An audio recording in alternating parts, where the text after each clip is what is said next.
حضرت ابن عباس رضی اللہ تعالیٰ عنہ سے روایت ہے کہ حضرت ابی بن قعب رضی اللہ تعالیٰ عنہ نے بیان کیا کہ انہوں نے رسول اللہ صلی اللہ علیہ وآلہ وسلم سے سنا، آپ فرما رہے تھے کہ حضرت موسیٰ علیہ السلام بنی اسرائیل کو واعظ سنانے کے لیے کھڑے ہوئے تو ان سے پوچھا گیا کہ انسانوں میں سب سے زیادہ علم کسے ہے؟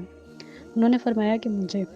اس پر اللہ تعالیٰ نے ان پر غصہ کیا کیونکہ انہوں نے علم کو اللہ تعالیٰ کی طرف منسوب نہیں کیا تھا۔ اللہ تعالیٰ نے انہیں وحی کے ذریعے بتایا کہ 2 دریاؤں فارس اور روم کے سنگم پر میرا ایک بندہ ہے جو تم سے زیادہ علم رکھتا ہے۔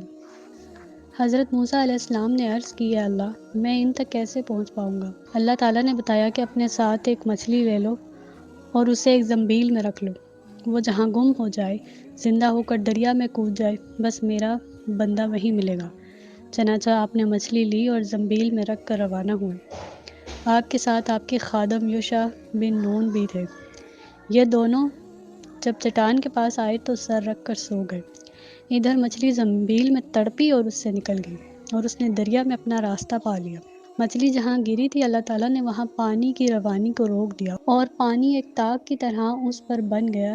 یہ حال یوشع اپنی آنکھوں سے دیکھ رہے تھے۔ پھر جب حضرت موسیٰ علیہ السلام بیدار ہوئے تو یوشع ان کو مچھلی کے متعلق بتانا بھول گئے، اس لیے دن اور رات کا جو حصہ باقی تھا اس میں چلتے رہے۔ دوسرے دن جب حضرت موسیٰ علیہ السلام نے اپنے خادم سے فرمایا کہ اب کھانا لاؤ، ہم کو سفر نے بہت تھکا دیا ہے، حضرت صلی اللہ علیہ وآلہ وسلم نے فرمایا کہ حضرت موسیٰ علیہ السلام اس وقت تک نہیں تھکے جب تک وہ اس مقام سے نہ گزر چکے جس کا اللہ نے انہیں حکم دیا تھا۔